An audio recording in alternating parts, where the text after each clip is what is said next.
Hello everyone මේ අපි පොඩි ලස්සන තැනක් පෙන්වන්න හිතුණා මේ දැක්කට පස්සේ අපිට පේනවා මේ දැන් ටිකකට කලින් මේකේ يعني දැන් පැය කීපයකට කලින් වගේ මේ සෑන්ඩ් එක පොඩ්ඩක් චෙක් කරලා හොඳටම වෙට්. ඒ කියන්නේ වතුර පිරලා මුහුදු වතුර පිරලා තිබුණා තියෙන්නේ.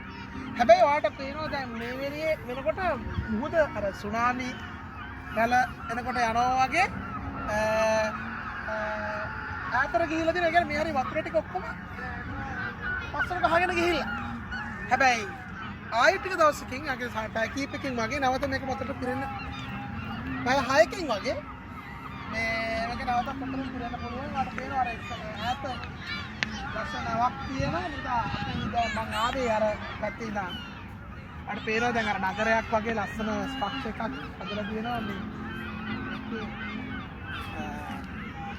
හදලා තියෙන්නේ ස්ටේජ් එකක් උඩ වගේ. දැන් මේ මට්ටමට වතුර පිරෙනවා. එතකොට මේ හරිය ඔක්කොම වතුරෙන් මුහුදෙන් වතුරේ කවර් වෙනවා. ගොඩක් මිනිස්සු ඉන්නවා. හරියට ලස්සන මේ අර ඔයාලට පේනවා ලස්සන හොටෙල් ටිකක්. මම හිතන්නේ අර ටික ගත්තා නම් හොඳයි.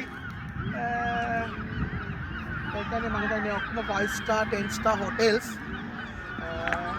තාමත් ලස්සන හොටෙල් සංකීර්ණයක්. අපිට පේනවා වගේම ලස්සන ප්‍රදේශයක්.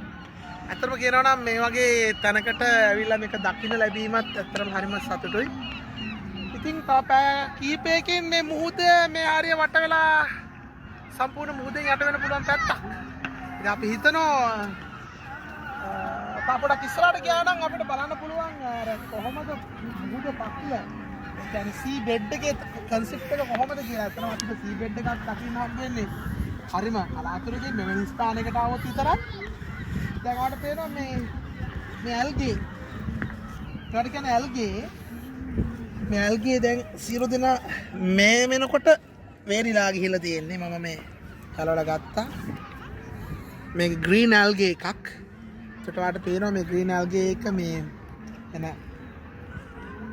කාලයකට සම්බන්ධ වෙලා තියෙන තත්ත්වයක්. මේ ඔක්කොම දැන් අර ඒ ගැහිලා වේලිලා ගිය අවස්ථාවක් වගේ තමයි පේන්නේ. අපේ කට්ටියත් ලස්සනට එන්ජොයි කරනවා මේ වෙලාවේ. අපි නෝර්ත් වේල්ස් වලට වෙලාව නම් 6 පසු වී විනාඩි 15ක් විතර වෙනවා. ඉතින් හොඳ පැහැබර කාලගුණික තත්ත්වයක් තියෙනවා. දැන් මේක විශේෂ නිසා තමයි මම ඔයාලට කතා කරේ. දැන් මගේ YouTube channel එකේ වල මේක බලන්න පුළුවන් මේ සම්බන්ධව. එහෙනම් සියලු දෙනාටම සුබ සන්ධ්‍යාවක්. අයබෝවන්. ගෙලෙන්න.